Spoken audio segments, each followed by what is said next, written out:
నియోజకవర్గంలో పూర్తిగా వ్యవసాయ రంగం మీద ఆధారపడి రైతులు ఎక్కువగా ఉంటారు. ఈ ప్రభుత్వం వచ్చిన తర్వాత వర్షాలు సక్రమంగా పడి నీళ్లున్నా కానీ డ్యాముల్లో రెండో పంట చూడగలరు. ఒక పంట ఏదో కష్టంగా పండించుకున్నా కానీ దాన్ని అమ్ముకోవాలంటే కష్టం.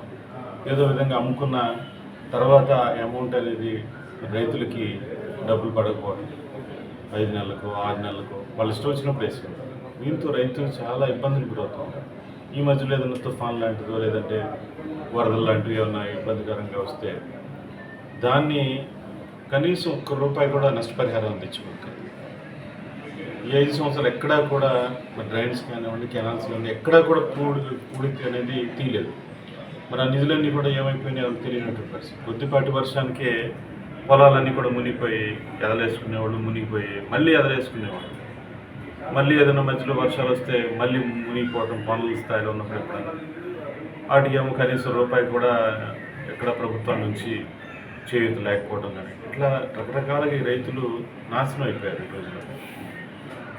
కాబట్టి గతంలో ఎప్పుడు కూడా ఇటువంటి సిచ్యువేషన్ లేదు. ఎప్పటికప్పుడు కెనాల్స్ని, డ్రైన్స్ని సమ్మర్ వచ్చినప్పుడు వాటిని తవ్వటం కానివ్వండి, అవన్నీ కూడా చేసి రైతులకు ఇబ్బంది లేకుండా చేసేవాళ్ళు. ఇప్పుడు అదే గతంలో మళ్ళీ ఇంకా ఏంటంటే ఎప్పుడైనా వరదలు లాంటివి కానీ లేదంటే తుఫాన్ లాంటివి కానీ వచ్చినప్పుడు ధాన్యం అంతా కూడా కుళ్ళిపోయినా కానీ నీళ్ళల్లో నాని కుళ్ళిపోయినా కానీ మరి చాలా చంద్రబాబు నాయుడు గారు రైతులు ఇబ్బంది పడకూడదని చెప్పేసి గిట్టుబాటు ధరకి ఆ ధాన్యాన్ని కుళ్ళిపోయినటువంటి మొలకెత్తినటువంటి ధాన్యాన్ని ఆయన కొని రైతుల్ని ఆదుకునేవాడు. రకరకాలుగా పనిముట్లన్నింటినీ కూడా సబ్సిడీ రూపంలో రైతులందరికీ కూడా ఇచ్చి ఆదుకోలేదు. కానీ ఈ ప్రభుత్వం చాలా దుర్మార్గంగా ప్రవర్తిస్తూ ఉంది. రైతులందరూ కూడా చాలా లాస్తో ఉన్నారు ఈ రోజున ఈ నియోజకవర్గం. కాబట్టి ఆ ప్రధానమైనటువంటి సమస్యను కూడా మేము విధంగా నీళ్ళు అనేది కూడా మనకి పట్టిసీమ ద్వారా గతంలో మనకి నీటి అద్దెలు ఉంటే పట్టిసీమ ద్వారా నీటిని తోడి వాటి ద్వారా శివారు ప్రాంతాలకు కూడా నీళ్ళు అందించడం జరిగింది. అదే తరహాలో రైతులకు ఇబ్బంది లేకుండా చేసేటువంటి బాధ్యత నేను తీసుకుంటా అని చెప్పి సందర్భంగా తెలియజేస్తాను. అంశం ఇంటర్నల్గా చూసినట్టయితే మీరు ఎక్కడికి వెళ్ళినా కానీ రోడ్లన్నీ కూడా పాడైపోయినాయి. ఇన్ఫ్రాస్ట్రక్చర్ సంబంధించి రోడ్స్ ఎక్కడా కూడా వాళ్ళు కనీసం రిపేర్ కూడా చేయించినటువంటి పరిస్థితి ఈరోజు చూస్తుంది. కాబట్టి వాటి బాధ్యత కూడా తీసుకుని వాటన్నింటినీ కూడా రిపేర్ చేస్తూ కొత్త రోడ్లు వేయాల్సిన చోట వేసే బాధ్యత తీసుకుంటారు. ఇక చేనేత రంగానికి అయితే మనం ప్రత్యేకించి చెప్పాల్సిన అవసరం లేదు.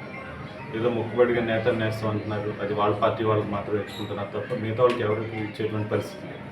గతంలో ఏదైతే సొసైటీల ద్వారా మరి చేనేత రంగానికి సంబంధించి ఎవరు ఎంత కష్టపడితే అంత స్థాయిలో 50,000 ₹1,00,000 ఎంత కష్టపడితే వాళ్ళకి సంవత్సరానికి సంపాదించుకునేవారు. కానీ ఈరోజు అలా కాదు. ఒక్క నేత నేస్తాం అని చెప్పేసి దానికి మాత్రం ఏదో బడ్జెట్ కేటాయిస్తాం అని చెప్పడం, ఏదైతే సొసైటీలకు సంబంధించి యాన్ సబ్సిడీ కానివ్వండి, ఇతర సబ్సిడీలు ఏవైతే ఉన్నాయో వాటికి సంబంధించినటువంటి అన్ని ప్రోత్సాహాలను కూడా ఆపేయటం వల్ల ఈ యొక్క సొసైటీలన్నీ కూడా ఈరోజు మూతపడే స్థాయి అప్పుల పాలైపోయింది. ఈరోజు మంచి ఈ సిచ్యువేషన్ మన పెడన నియోజకవర్గం చాలా దారుణంగా ఉంది.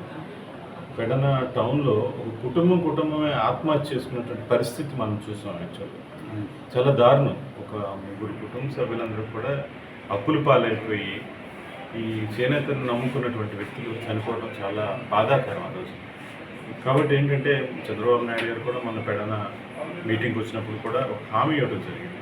ఏదైతే ఈ రోజున ఈ ప్రభుత్వం ఇస్తున్నటువంటి ₹24,000 ఉందో దాన్ని కంటిన్యూ చేస్తూనే సొసైటీకి సంబంధించినటువంటి ఏదైతే సబ్సిడీలు ఉన్నాయో వాటన్నిటినీ కూడా తిరిగి మరి ఈ చేనేత రంగాన్ని ఆదుకునే విధంగా ఆయన చెప్పడం జరిగింది. తప్పకుండా చేనేత రంగాన్ని కూడా ఆదుకుని ముందుకు తీసుకెళ్లే బాధ్యత మేమందరం కూడా తీసుకుంటామని చెప్పి పార్టీ తరఫున మీ అందరికీ కూడా తెలియజేసుకుంటాం. ఎక్కడా కూడా ఈ నియోజకవర్గాన్ని పట్టించుకోలేదు. పూర్తిగా నియోజకవర్గాన్ని దోచుకున్నారు.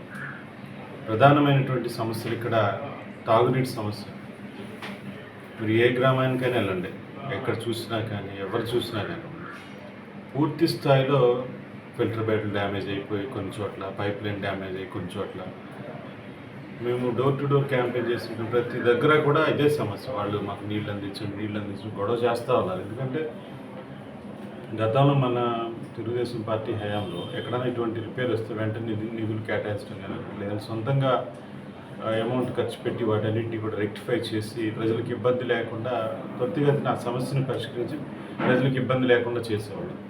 కానీ ఈ రోజున గతంలో మరి ఇంటింటికి కుళాయి అని చెప్పేసి 80 కోట్లు ప్రభుత్వం నుంచి నిధులు తీసుకొచ్చి ఆ రోజున కాగితాంధ్ర గారు పైలట్ ప్రాజెక్ట్ కింద గ్రామానికి ఇంటింటికి కుళాయి ఇవ్వడం, సో నీటి సమస్యను పరిష్కరించే విధంగా కృషి చేయడం జరిగింది.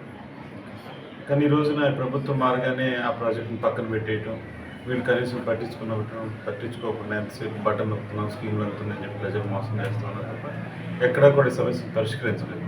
కాబట్టి ఈ రోజున ప్రధానంగా ఈ సమస్యతో ప్రజలందరూ కూడా ఇబ్బందులు పడుతున్నారు.